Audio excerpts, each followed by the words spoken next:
El 28 de septiembre del año 1980, el divulgador más influyente del siglo XX, Carl Sagan, estrenaba Cosmos, la serie que cambió para siempre nuestra forma de contar la ciencia. Por eso hoy conmemoramos el Día Internacional de la Cultura y la Divulgación Científica, donde celebramos no solo a quienes investigan, editan o enseñan, sino también a aquellos que transformaron nuestra manera de entender el mundo. Galileo, Newton, Pasteur, Curie, Einstein, Tesla, Hawkins, Molina, Higgs, Somerville, Doudna, Santolaya, Ortonoves y muchos más que demostraron que el conocimiento es un legado compartido. Y claro, también estudia porque con el simple hecho de aprender algo nuevo, ya sea por tarea, por curiosidad o por pasión, estás manteniendo viva esta huella. Y quiero abrir este video con las palabras de uno de nuestros viejos colegas, el alquimista Paracelso, que decía: todo es veneno y nada lo es, solo la dosis hace la diferencia. Una frase que hoy nos ayuda a entender cómo es que una de las sustancias más peligrosas del planeta, hablando de la neurotoxina botulínica, terminó convertida en tratamiento médico. Y no solo eso, también se convirtió en el famoso Botox de las clínicas estéticas.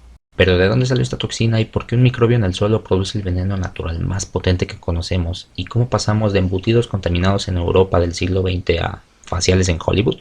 Hoy te voy a contar la historia de Clostridium botulinum, el microorganismo que nos enseñó literalmente que entre el veneno y la medicina solo hay un paso. La historia del botulismo comienza oficialmente en Württemberg en 1815, cuando el médico y poeta Justinus Kerner investigó una serie de intoxicaciones causadas por salsas de carne y embutidos de la época. Kerner fue el primero en sospechar que la enfermedad era a causa de una toxina biológica, a la que bautizó como la toxina botulínica, derivado del botulus, que en latín significa como salchicha, embutido. Durante sus estudios llegó a documentar más de 200 casos de intoxicación y describió con una sorprendente precisión los síntomas clínicos de la enfermedad, desde la visión doble hasta la parálisis descendente. Irónicamente, Kerner no se veía a sí mismo como un científico, se veía más como una especie de médico, místico, poeta, amante bandido. Sin embargo, la historia no lo recuerda por sus versos, lo recuerda por sus aportaciones en la medicina y por marcar un antes y un después en el botulismo, a tal grado que el botulismo en algún punto se llamó la enfermedad de Kerner y no existió ningún poema de Kerner. Debido a circunstancias de la época, la bacteria no fue aislada hasta 1895 por los microbiólogos Van Emmerhem y Kepner, quienes investigaban la causa de 34 intoxicaciones y 3 fallecimientos producidos tras un evento funerario, donde a la sociedad musical se le ofreció una colación fría de un típico jamón salado. Emmerhem finalmente aisló esporas del vaso de las víctimas y logró cultivar un bacilo anaerobio, a quien nombró Bacillus botulinus. Posteriormente, en 1924, el microorganismo fue reclasificado a Clostridium botulinum por Orla Jensen, ya que su fisiología y su capacidad de esporulación no correspondían con el género Bacillus. Paradójicamente, lo que alguna vez fue descrito como el veneno de las salchichas o la toxina botulínica ahora es un medicamento revolucionario. A partir de la década de los 60, los primeros ensayos comenzaron a explorar el uso controlado de la neurotoxina botulínica para tratar el estrabismo o el blefarospasmo. Más tarde, en 1989, la FDA aprobó su uso terapéutico bajo el nombre comercial de Botox, y desde ahí hasta la fecha ha tenido utilidades médicas y estéticas. Ahora vamos a lo verdaderamente importante. Clostridium botulinum es una bacteria en forma de bacilo, alargado y cilíndrico que posee un metabolismo anaerobio obligado, lo que quiere decir que crece en ambientes exclusivamente libres de oxígeno. Su repulsión al oxígeno es tal que incluso le resulta tóxico, ya que carece de las enzimas como la catalasa o la superóxido dismutasa que le ayudan a neutralizar los radicales libres. Por eso depende de la fermentación como principal fuente de energía. Esta bacteria forma parte del grupo de las gram positivas, lo que quiere decir que su capa externa está formada por una pared gruesa de peptidoglicano y en la tinción del mismo nombre se va a teñir de un color violeta característico. Un rasgo que el genus Clostridium comparte con el género Clostridioides o Bacillus es la capacidad de formar endoesporas cuando las condiciones de sobrevivir son deficientes. Estas son estructuras internas de resistencia extrema que protegen al DNA del calor, de la radiación, de los desinfectantes, inclusive de la desecación. Básicamente forman búnkers dentro de ellas. Ojo que muchos textos dicen que simplemente forman esporas, y no está del todo mal, pero el término es un poquito ambiguo. El concepto de espora se utiliza principalmente en micología para los hongos, donde cumple una función de reproducción y de dispersión, mientras que en bacteriología el término correcto es endoespora, pero vamos, si tú le quieres llamar espora, igual es aceptado. Clostridium botulinum no es la única integrante del genus Clostridium, esta posee alrededor de 200 hermanitas, de las cuales 2 más se consideran clásicamente de relevancia clínica: Clostridium tetani y Clostridium perfringens. Tenía una tercera hermanita que en sus talleres se llamaba Clostridium difficile, pero se descubrió que era adoptada y en 2016 fue reclasificada al género Clostridioides, aunque los de la old school aún le llamamos Clostridium difficile. Especies como Clostridium septicum, Saurdelii o Chavoy intentan meterse al círculo íntimo de las Clostridiums malvadas, causando gangrena o carbuncos, pero aún no son tan reconocidas. Don't worry, aquí algún día les vamos a armar un pedacito en este canal.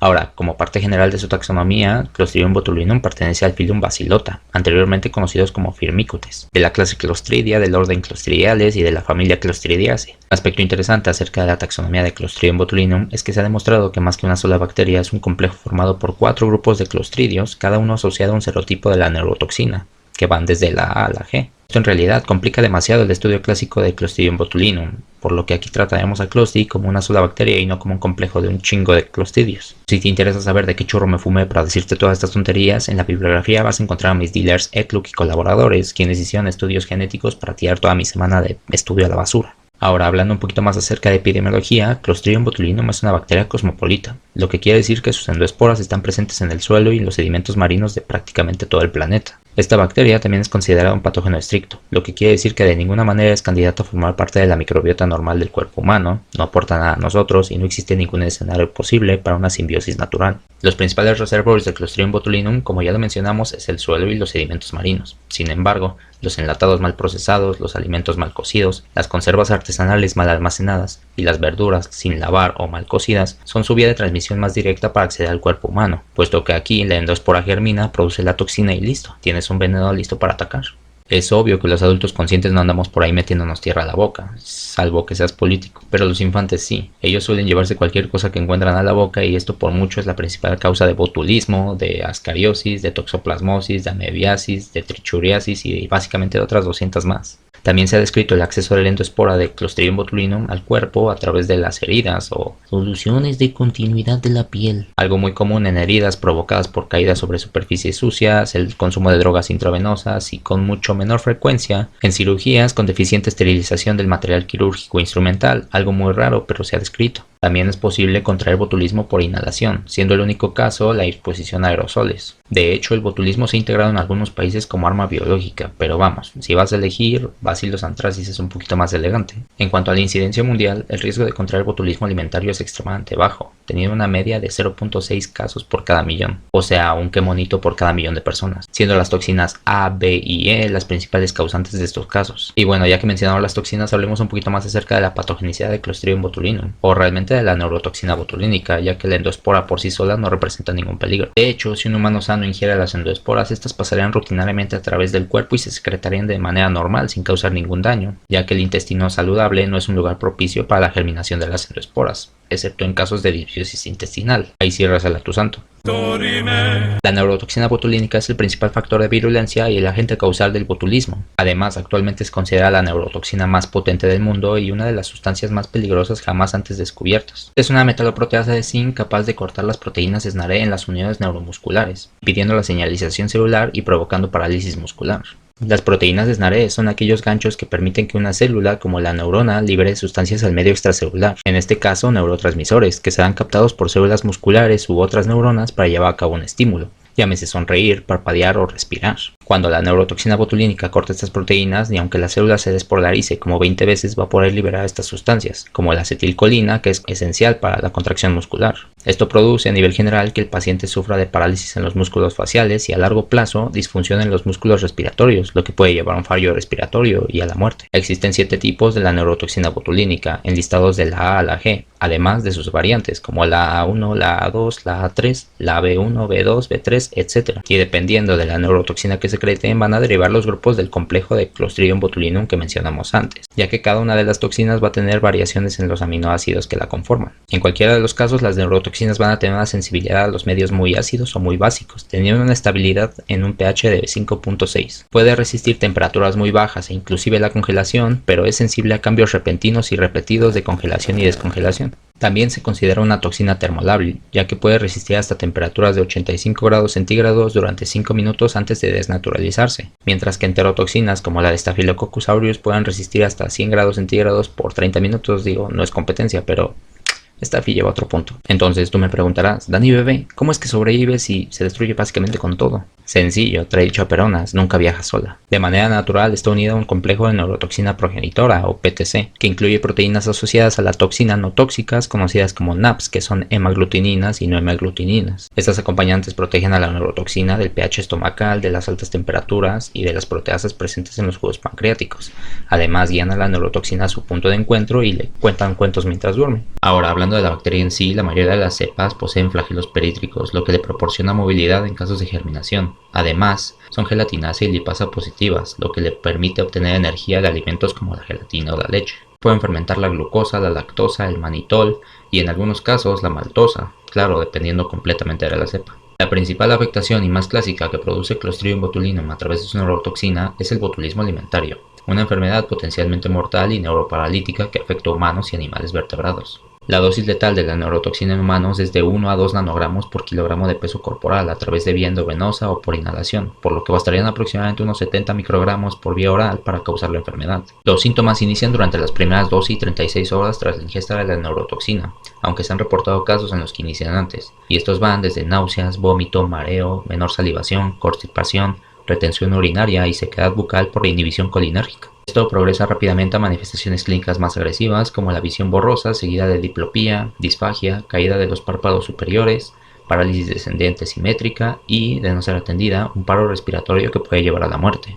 En el botulismo por herida, los síntomas neurológicos son completamente los mismos, aunque con una aparición tardía que va desde los 4 a los 14 días tras la inoculación, y con la única diferencia de que en este caso los síntomas iniciales pueden aparecer con fiebre y con supuración de la herida. Los síntomas gastrointestinales no van a aparecer nunca, ya que Closti entró a través de la herida y viajó VIP a través de la circulación, y nunca se enteró de que tenías intestinos. En el caso del botulismo infantil, el tracto gastrointestinal de un bebé, normalmente entre 1 y 6 meses de edad, es susceptible a la colonización de endoesporas ambientales de la bacteria. Esto a causa de la inmadura fisiología intestinal del bebé y su microbiota subdesarrollada. Esto da como resultado los llamados floppy babies con hipotonía, que son incapaces de succionar o de tragar y con signos y síntomas que comienzan normalmente entre los 3 y 30 días tras la ingesta de la endoespora, que es el tiempo que tarda el Clostridium en colonizar, multiplicarse y producir la neurotoxina. Los síntomas siempre comienzan con estreñimiento, inflamación abdominal, letargo, debilidad muscular, inexpresividad y un signo característico conocido como dropped head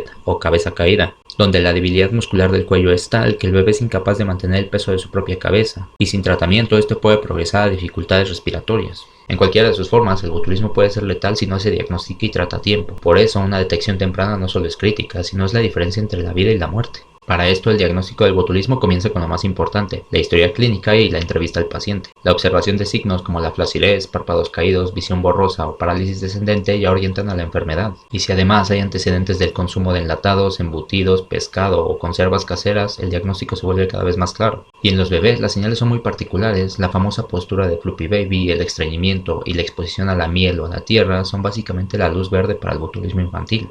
En el laboratorio, la búsqueda de las toxinas o de las esporas en la sangre, en los alimentos o en las heces es la clave. Aquí entran dos pruebas principales. La PCR, que detecta los genes de la toxina, es rápida y específica, pero no confirma si la toxina está activa. Y el ELISA, que sí identifica directamente a la toxina en las muestras de pacientes o alimentos sospechosos. El cultivo de Clostridium botulinum es posible, pero poco práctico, ya que requiere de ambientes estrictamente anaerobios y puede tardar de 3 a 7 días, por eso se usa un poco menos. Los principales medios de cultivo para los clostridios son el TSC o Triptose sulfito cicloserina agar, donde se observan colonias negras debido a la reducción de sulfito a sulfuro. También tenemos el RCM o Reinforced Clostridium Medium, ideal para aislar colonias de Clostridium en los alimentos, o el ELIA, útil para la caracterización bioquímica de Clostridium. El método más clásico es el Mosby Assay, donde se observa la parálisis en ratones tras la inyección de una muestra. Es sensible y durante décadas fue el estándar de oro para la detección de Clostridium, pero hoy en día se busca reemplazar por técnicas moleculares o inmunológicas, en parte por la ética y por la eficiencia. Y eso, si lo piensas, habla de algo muy positivo, como la ciencia no solo avanza en precisión, sino en compasión. Para el tratamiento del botulismo, la base es la administración de la antitoxina botulínica equina, disponible en sus formas trivalentes o heptavalentes. Este preparado contiene anticuerpos que neutralizan la toxina libre en la sangre, evitando que se sigan afectando nuevas uniones neuromusculares. Sin embargo, no revierte el daño ya causado, de ahí la importancia de aplicarla lo antes posible. En el caso de los infantes se emplea una antitoxina diferente, el Baby Vic, una inmunoglobulina humana específica contra la toxina botulínica, que actualmente es la única opción aprobada y diseñada para ajustarse a las necesidades del bebé. En ambos escenarios el tratamiento suele acompañarse de soporte vital, como hidratación y en casos graves, respiración mecánica. Para las secuelas neurológicas que puedan persistir se recomiendan las terapias de rehabilitación física, ocupacional y del habla. Aunque no siempre devuelven al paciente a su estado original, sí pueden mejorar significativamente su calidad de vida. Es importante considerar que la antitoxina equina puede generar una reacción de hipersensibilidad conocida como la enfermedad del suero, que se manifiesta con fiebre, con urticaria y malestar general. Afortunadamente es autolimitada. En el ámbito veterinario también existen antitoxinas específicas por especie, ya que el botulismo también afecta a algunos animales, especialmente al ganado. De hecho, en la medicina veterinaria sí se dispone de vacunas a base de toxoides para prevenir la enfermedad, algo que todavía no existe en humanos. En cuanto a la prevención, los cuidados más importantes son no dar miel ni jarabe de maíz a los menores de 1 año, ya que estos pueden contener esporas. Evitar la exposición innecesaria al polvo y mantener limpio el entorno del bebé. Evitar que se lleve cosas a la boca también es parte de la prevención, ya que además de evitar el botulismo, pues evitas que se ahogue. En los adultos, asegurar una correcta conservación y cocción de los alimentos, en especial en enlatados, embutidos, conservas caseras o pescados. Cuando se consuman alimentos enlatados o en conservas, hervirlos antes de consumirlos es la manera más simple y eficaz para eliminar la toxina. Una consideración muy importante es que el riesgo del botulismo en el lactante aumenta en periodos de alteración transitoria de su microbiota, por ejemplo en el destete, ya que las bacterias buenas requieren de tiempo para colonizar al bebé y protegerlo de bacterias patógenas. Con esto terminamos lo más relevante de Clostridium botulinum y de su poderosísima neurotoxina, que actualmente se utiliza en dosis muy pequeña como relajante muscular. Espero que esta información te haya servido y que te haya ayudado a encontrar conocimientos nuevos, y si no, al menos que te haya parecido entretenido e interesante. Te agradezco por quedarte hasta esta parte del video y una vez más te felicito por formar parte de esta comunidad interesada y curiosa que le gusta aprender algo nuevo cada día. Recuerda darle me gusta y suscribirte si te gusta este tipo de contenido, y si deseas apoyar, estaré dejando mi Patreon aquí abajo, donde armaremos una pequeña comunidad, pues nuestra. También estarán abajo mis redes sociales para que me sigas y puedas ver el contenido un poquito más ligero que voy a estar armando en lo que es Instagram y TikTok. De mi parte es todo y te deseo un excelente día, tarde o noche, depende cuando lo veas. Bye.